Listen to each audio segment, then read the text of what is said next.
మన సినిమాల్లో హీరో అంటే రాముడు మంచి బాలుడు, కానీ మీ సినిమాల్లో పూర్తిగా వ్యతిరేకంగా ఉంటాడు. రైట్ చేయాలనుకున్న హీరో ఎన్నో రాంగ్స్ చేస్తూ గోల్ రీచ్ అవుతాడు. ఆ క్యారెక్టర్ ఫ్లాని ఎందుకు అలా ప్రిడామినెంట్గా అండర్లైన్ చేస్తావు? ప్రతి మనిషిలోనూ నాకు తెలిసి అన్నీ ఉంటాయి సార్. అది మనం పైకి ఏది ఎక్స్ప్రెస్ చేస్తామో అలా కనిపిస్తుంటాం. అవునండి. మిగతా లోపల ఉంటుంది కదా. సో లోపల బయట వేరు కాకుండా మేబీ లోపల ఉన్న విషయాలు కూడా బయట తీసి చూపించడం వల్ల అలా బాగుంటుందేమో అని ఎప్పుడు క్యారెక్టర్ అందుకే మీరు సినిమాలు ఎప్పుడు డిఫరెంట్గా ఉంటాయి. డెఫినెట్గా ఎప్పుడు డిఫరెంట్గా ఉంటుంది ఈ సినిమా. ఇప్పుడు నిజాయితీగా చెప్పు, నీలో ఫ్లా ఏంటి? నాలో ఫ్లా కన్ఫ్యూజన్ సార్. ఏంటో కన్ఫ్యూజన్? అదేం లేదు సార్, ఎందుకో చిన్నప్పటి నుంచి అది క్యారెక్టర్ అట్లా బిల్డ్ అయిపోయింది. ఇప్పుడు మార్నింగ్ చిన్నప్పటి నుంచి అంటే బ్రేక్ఫాస్ట్ చేసినా సరే న్యాచురల్ గా మీకు బై నేచర్ రావడమా, లేకపోతే ఏదన్నా కొన్ని సందర్భాలు మిమ్మల్ని అలా మోల్డ్ చేసినాయా? మేబీ ఇదే ఉండొచ్చు సార్. అన్నేమో బాలకృష్ణ ఫ్యాన్, ఇద్దరు అన్నలేమో చిరంజీవి ఫ్యాన్. మధ్యలో ఇదే ఏదంటే మా మీదకి వస్తారేంటి దాడికి? మీరే డిలే చేసి హీరో సరిగ్గా చేయలేదు అన్నట్టు. మీరు చేసే సినిమాలు కమర్షియలే, ప్యూర్ అంటే చూడండి. ఆరేసుకోబోయి ఆకుచాటు పింద తడిచే అలాంటిది చేసే అవకాశం ఉందా, అభిప్రాయం ఉందా? మీరు అవకాశం ఇస్తే ఇది సరే సరే సరే సరే సరే సరే సరే ఎంత 3 నెలల్లో ఫినిష్ చేసేద్దాం. మీ కన్ఫ్యూజన్కి నా క్లారిటీకి 3 నెలలు షెడ్యూల్. 3 నెలల్లో బొమ్మ పడాలి సారా మీద, తగ్గేదిలే. నువ్వు ప్రతి సినిమాకి డిఎస్పీని పెట్టుకుంటావుటమ్మా.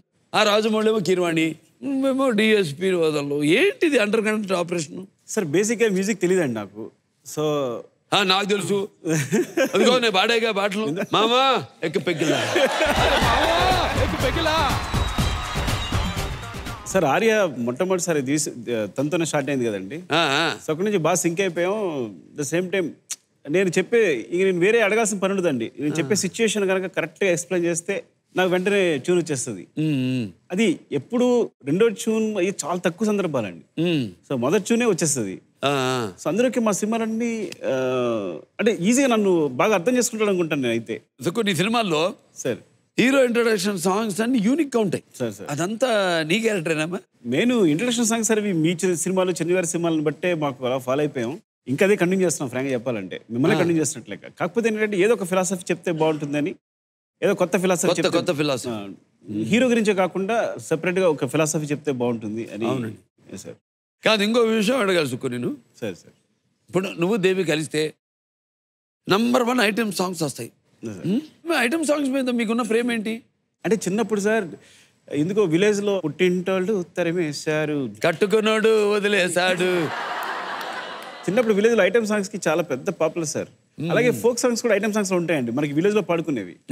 సో సాంగ్ అంటే ఐటమ్ సాంగ్ అనే ఫీలింగ్ నాకు చిన్నప్పటి నుంచి కూడా. అంటే చిన్నప్పుడు ఫోక్ ఎక్కువ వినడం వల్ల, తర్వాత మీకు గ్రామ్ ఫోన్ రికార్డ్స్ వచ్చాయి కదండి. గ్రామ్ ఫోన్ రికార్డ్స్ పెడితే అక్కడేగా ఎన్ని సాంగ్స్ ఉన్నా పుట్టింటోళ్ళు తరిమేశారో, లేదా జ్యోతిలక్ష్మి చీర కట్టిందో, లేకపోతే ఇట్లాంటివే ఎక్కువ ప్లే అవుతుండేవండి. అది బ్రెయిన్ లో బాగా ఫీడ్ అయిపోయి వెళ్ళండి కొంచెం. సో ఏదో చిన్న కమర్షియల్ టచ్ ఉండాలని వేరే అనిపించడానికి నేను కమర్షియల్ కూడా తీస్తాను.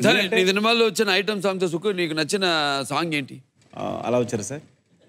రింగ రింగ అంటే అమలాపురం 36 24 36. అయితే చాలా కోరికలు ఉన్నాయి. ఇంతకీ మీ ఫేవరెట్ పాట ఏదో చెప్పలేదు. ఇప్పుడు ఫ్రెష్గా ఉన్నదే నచ్చుతుంటే కదా సార్. ఊ అంటావు ఊ అంటావు. మిగతావన్నీ కూడా ఎంత కొంత ఆడవాళ్ళ మీద రాసినట్టుందండి. ఇది మగవాళ్ళని హింసించినట్టుంది కాబట్టి కొంచెం కాదు సుకు. ఇప్పుడు నువ్వు దేవి సరే ఆర్య నుంచి కలిసామంటున్నారు. మరి బన్నీ ఎక్కడ తగిలాడు మీకు? బన్నీ ముందు తగిలాడండి. బన్నీ ముందు తగిలాడు. అవును, దిల్ సినిమా షోకి వచ్చాడండి బన్నీ. అవునండి, చూడడానికి అందరూ వచ్చారండి. అప్పుడు బన్నీ కూడా వచ్చాడు. చూస్తే అంత ఉత్సాహంగా అడవాడి గంతులు వేస్తుంటే తనే నా ఆర్య అన్న. బన్నీ అందరిని పలికిస్తూ హాయ్ అని పలికిస్తున్నాడు, గట్టిగా పట్టుకుంటున్నాడు, తెగ అలరా చేస్తున్నాడు. సో అప్పుడు దిల్ రాజు గారితో అన్నాను అనమాట, సో ఈ అబ్బాయి నా ఆర్య అన్న. సో తర్వాత వెళ్ళి అడిగి కథ చెప్పానండి. అదే బన్నీ ఓకే చేశాడు. బన్నీ ఓకే చేసిన తర్వాత మ్యూజిక్ డైరెక్టర్గా దేశప్రసాద్ డిఎస్పీని ఓకే చేశారు. అంటే బన్నీ రికమెండ్ చేశాడు డిఎస్పీని, లేకపోతే మీకు ఎలా మీ దృష్టి ఎలా పడ్డాడు డిఎస్పీ? అప్పుడు ఆనందం రిలీజ్ అయింది సార్. ఆనందం సాంగ్స్ చాలా బాగున్నాయండి. సో మనకు అసలు మ్యూజిక్ తెలియదు. ఆ మ్యూజిక్ చేసేవాడు పెద్దవాళ్ళు అయితే అసలు ప్రాబ్లం అయిపోతుంది. అడగలేము మొహమాటం. తన ఏజ్లో చిన్నోడు ఈజీగా కనెక్ట్ చేయొచ్చు, ఏం మాట్లాడని మాట్లాడచ్చు అని చెప్పి అసలే మొహమాటం అనేది కరెక్ట్ అండి. ఆర్య తీసావు, ఆర్య 2 తీసావు, మరి పుష్కర కాలం పట్టింది మీకు మళ్ళీ బన్నీతో. ఎందుకు ఇంత గ్యాప్? మళ్ళీ ఒక కథ దొరికిన ఇద్దరం చేద్దాం అనుకుంటున్నామండి, కానీ ఎందుకో సినిమాతో కనెక్ట్ అయిపోతుంటాం కదండి. ఈ సినిమా తిరిగేటప్పుడు నెక్స్ట్ సినిమా ఏదో కనెక్ట్ అయిపోతూ ఉంటాం కదా. సో ఫ్లో తన సినిమాలు తను వేరే కనెక్ట్ అవుతున్నాడు. సో అట్లా ఒక సెపరేట్ వేస్ అయిపోయింది. బట్ అగైన్ ఎప్పటికప్పుడు మాత్రం కలిసి వర్క్ చేద్దాం అని కలుస్తూనే ఉన్నామండి. సో నేను అడిగా చుక్కుతే ఎప్పుడు మళ్ళీ అని. అవును సార్, ఈసారి కొడితే కుంభస్థలం కొడదాం సార్ అన్నాడు.